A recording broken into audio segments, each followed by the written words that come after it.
We'll get you another precinct here, keep it moving along. What you see behind me is the absentee ballot board that's meeting to open the absentee envelopes that have been sent back by voters that have voted by mail for the August primary election. So when a ballot comes back to our office, the signature envelope is reviewed by a team of two. They look at the signature envelope to determine that the identification number on the application that was submitted by the voter matches what was sent back on the signature envelope. So we verify that and have to see that that's there before we can ultimately accept the ballot. It's the way that we help to track and ensure that each voter just has a single absentee ballot record and a single absentee ballot that is tied to their information. So it would prevent any case of a voter casting multiple ballots. Absentee balloting begins 46 days prior to Election Day. So any absentee ballots that we get back and that are accepted beginning at that 46th day are kept in secure ballot storage here at the county. Then beginning 14 days prior to Election Day, we have teams of two election judges that have different major party affiliation, and they're working to get the absentee signature envelopes open.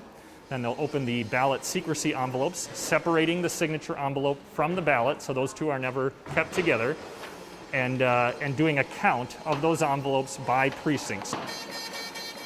So this is the count of the absentee ballots that have been opened each day. So we verify that the number of envelopes corresponds to the number of ballots that are removed.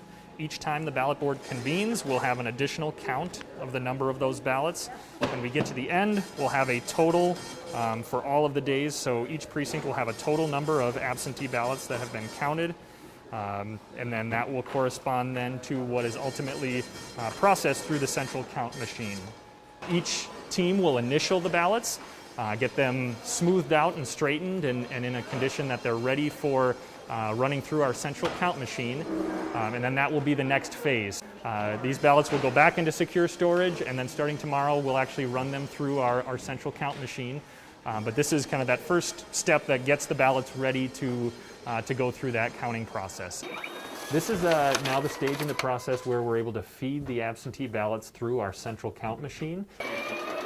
It incorporates the same kind of technology that's used in the ballot scanners that are out at the polling places. It's just a much higher capacity scanner that allows us to move a number of absentee ballots through in a short amount of time. So it also has functionality that will recognize certain issues that might take place with the ballots as they're being run through. So if a ballot has a tear in it, or if there's something that the machine can't read it, it will outstack it to one of the bins.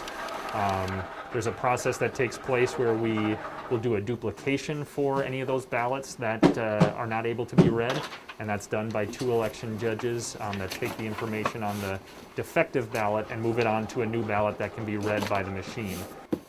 This group will reconvene multiple times, so each time the election judges are opening ballots out at the absentee ballot board, will be followed by a round of counting here at the central count machine. So this will take place at least 4, 5, 6 times for the primary election.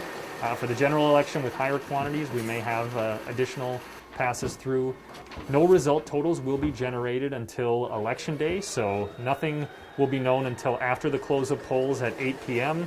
on Election Day. Once we reach that point, we are able to pull results from the central count machine, and those are then merged with the polling place results to give us our total results for the election.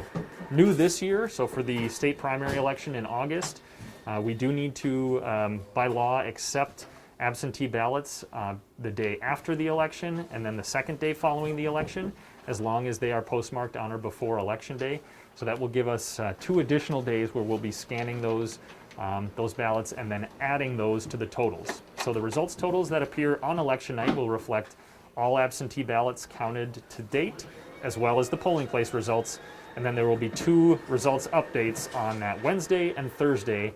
The Thursday will give us our final unofficial results, and then on Friday afternoon we will convene the canvassing board to make those results official.